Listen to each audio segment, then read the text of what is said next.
Hello and welcome to the show. AI is expanding at rapid rates, and a lot of us have a lot of questions like what's going to happen to our jobs or the way our children learn. And some folks are even concerned about AI's impact on the environment. So we brought in a panel of experts to help us sort through the world of artificial intelligence, the good, the bad, and the confusing. Francine Marquis is an AI specialist. She says AI is a whole lifestyle. Get used to it and learn to love it. And then we've got Alquencia Sella-Wayne. She is the founder of Partner Up and Play. She teaches clients how to use AI for every aspect of business, from marketing to money matters. And then we've got Jalea Hemmings. She's the co-founder of the world's first Black-owned autonomous grocery store. It's called Nourish and Bloom. Ladies, welcome to the show. It is wonderful to have your expertise from different areas of AI. So for the record, you all love it, right? Yes. And for the record, you get why a lot of people have questions, right? Is it just the aunties? Is it just like Gen X and Boomers, or are there other folks who are side-eyeing it? There's other folks. I think there's a variety, definitely. I think it starts so much of the conversation with jobs, right? It seems that a lot of people are really concerned about the impact on jobs. Can we talk about this notion that AI is going to replace all of us in some form or fashion? Yeah. I can kick off. I think it's a very important topic for us to talk about jobs and the stability and the instability that people are feeling. And when you think about it, AI is here where you're able to co-create with it, right? It's not going to replace your job. We can go back to where we recently had those other revolutions, right? Where we had the tech boom, the internet boom, the industrial boom. All of those revolutions happened to where jobs or roles were eliminated and new roles were created, right? So when we talk about how new roles are going to be created, these are going to be skill sets that, AI cannot actually replicate. So we're talking about critical thinking skills, we're talking about problem solving skills, and those are going to be coming from humans like us to be able to leverage these tools. So I really like to teach that, if you learn how to co-create with AI, it won't replace you. You just, are able to build better things and work more efficiently. Alquencia, you agree?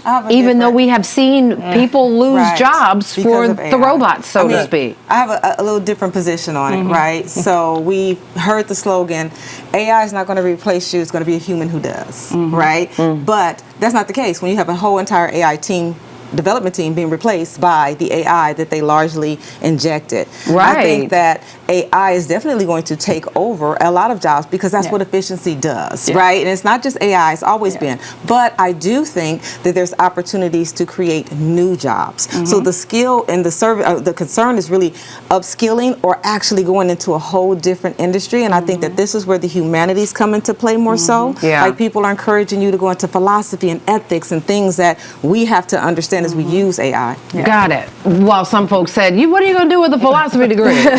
Right. But now, we maybe need to take a look at that. Jalea, for you, in an autonomous grocery store space where, let's be clear, there's not somebody checking you out. Absolutely. Where are the jobs going? So, are they secure? So I get that question a lot. Yeah. And, AI is definitely going to take a lot of jobs. We're already starting to see how many jobs. I have friends who have been in their industries for over 20 plus years that are trying to find new positions and can't because AI has taken their position. But in our space, it's just changing what the workforce looks like. So you aren't going to have somebody in our stores that are checking you out, right? But that person now could be behind the scenes in a way, sitting down versus standing up for 8 hours a day. So we're talking about different quality of life around jobs as well. That I think that's definitely going to change. But there are going to be lots of jobs that are going to change. I think now more so you're going to see more trade coming back, which is something that we haven't seen. Well, that's good, right? That's great. great. Because the infrastructure is always going to be the core of every country, and especially in this country. So which industries are being most impacted? And like for the parents, grandparents who sending folks off to college or trade school, where should they go, and where are we losing the jobs? I'd say anything that's repetitive, anything that you can just like literally dial in, repeat, process, step. Those are a lot of the jobs that we do that are going to be replaced. But when it comes to things that are like fine motor skills, a lot of the robot technology has not caught up to that, which is why a lot of the trades are safe. Then there's, of course, creative jobs, and then there's human. Because as we start to now use these AI tools, there's going to be a craving for that human kind of interaction or anything like that. But definitely anything that is repetitive, math inclined, science inclined, that's going to be a lot of jobs taken. So I feel like, I don't know why this came to me, I feel like the mortician's going to be fine and the electrician's going to be fine. Absolutely. Right, but in the hospital space, in the medical spaces, I mean, we are already seeing, procedures that are done by, medical, like doctors who are using robotic instruments. Can we expect more of that?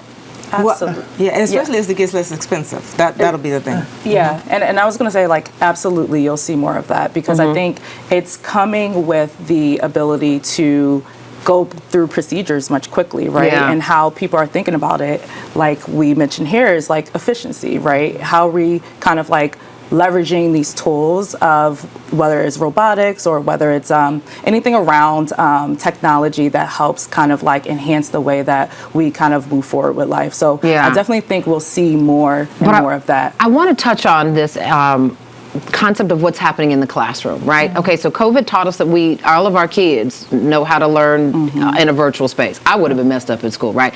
But what happens when we have these spaces where there is a virtual teacher? There's not a raise your hand, ask and have the discussions that we had back in the day in a classroom setting. How do you know that your young people are going off into the world learning the information as opposed to memorizing for the test? I think that's a great question. I mean, I have 3 kids that are in that type of learning environment, right? In the AI learning environment, or in the old school with a classroom? No, in the AI learning environment. Really? So I have 3 children that are in high school right now, and we elected for that type of learning style over a traditional learning style because I feel like with AI, you now have a customized learning experience. So if you have learning challenges or, you need additional help in certain areas, you can get that personalized attention through AI that you can't get, unfortunately, even with the best teacher. If they have to sit there and manage 20 children, it's hard immediately to give that child that personalized attention.